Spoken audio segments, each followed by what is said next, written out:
If you want to build your dream house or home on a budget, come here, gather here.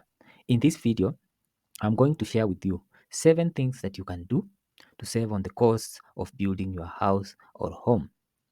So many people are unable to complete their building projects because they don't know what is awaiting them. People will not tell you what it entails to build. People will not tell you what they went through when they were building a house. People will not tell you the huge loans they are servicing and the huge debt they've gotten themselves into. And some of these costs of construction can be avoided. So in this video, I'm going to show you these 7 things that you should be doing if you want to save on the costs of building your house. If you haven't subscribed to my channel, kindly consider subscribing to this channel because I talk about entrepreneurship, I talk about investment, I also share information about personal finance. So without wasting too much time, I want to start with the first thing that you need to be doing if you want to save on the costs of building your house. So the first thing that you need to do is to have a plan. Now, planning is a very important thing when you are building a house.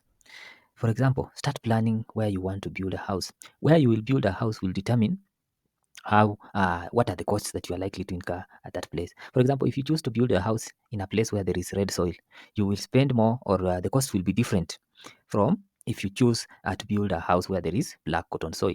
Black cotton soil in Kenya is associated with costs. There are costs of excavating and removing that soil. For red soil, there are also costs.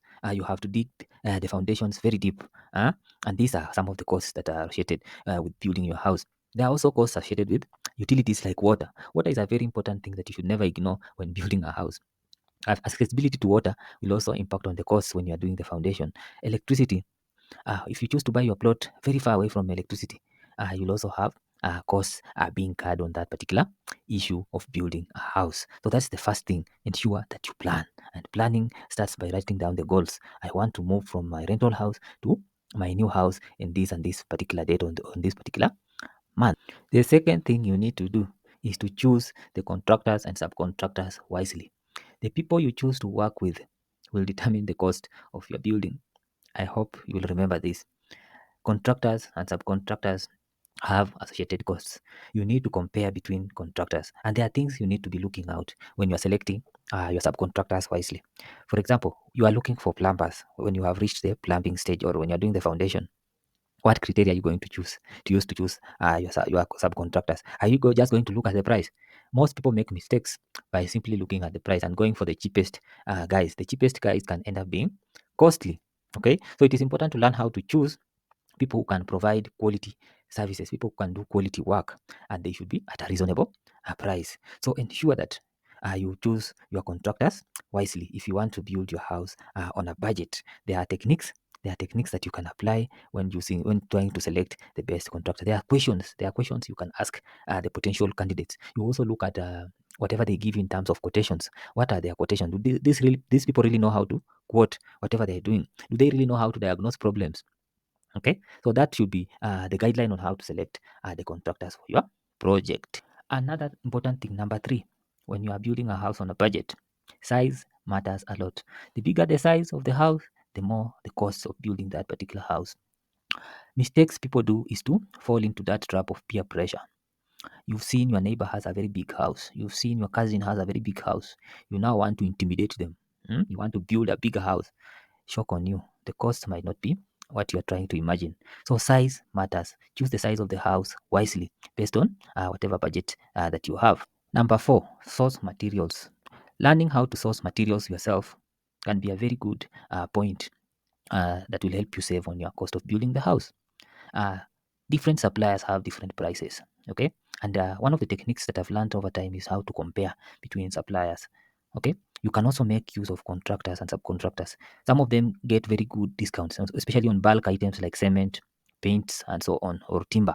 Okay, so learn how to make use of them so that you gain from the discounts that these people are allowed, because they've been able to work with different companies for a very long time and they build the trust. They are able to get these discounts. Number 5, learn to salvage and reuse. There are materials that can be salvaged and reused. I will give you an example. Timber. Don't just throw away timber. You can reuse timber. You can reuse even the nails. Instead of buying new nails, the nails that are used for joining timber, they can be salvaged. When the subcontractors or when the craftsmen are doing the plastering work, also ensure that there is no wasted. Always minimize on wastage, and this will save you on the costs. Make sure that the materials are measured properly during the construction work. Usually when people are not supervised properly, they will end up wasting a lot of material. You will be surprised how some of these guys will end up with unused cement.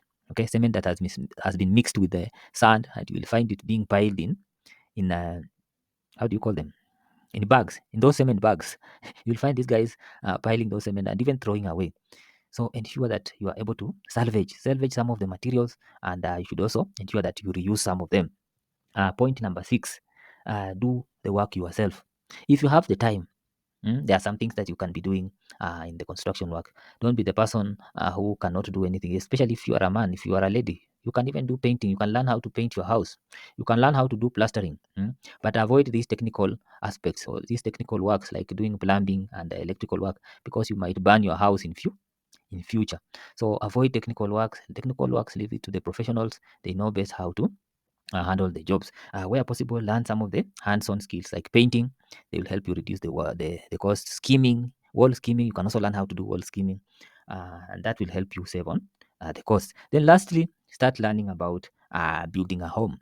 Building a home is a very tedious work. It's a very risky venture. You cannot just afford to approach your dream home without learning some of these things. Some of the easy things that you can start learning about building is how to budget. So many people don't know how to budget. So many people don't know how to source for suppliers. So many people don't know where are you supposed to source suppliers. So many people don't know about which parts of or which materials are the most or form the significant part of your building. So when you start learning about construction, or when you start learning about building a home, you are opening your mind. You are opening your mind to more ideas that can help you do a better job when it comes to building your house. And one of the resources that you can use for learning building a house is my channel. If you subscribe, you'll be able to get notifications whenever I post videos about construction, and this will be helpful to you or any other person. You can also enroll on my courses on Udemy, and you will also be able to learn more concepts, more things that you don't know about construction. Learning from the experts is the best way to go when it comes to building a good home. So thank you so much for your time, and I'll see you in the next one.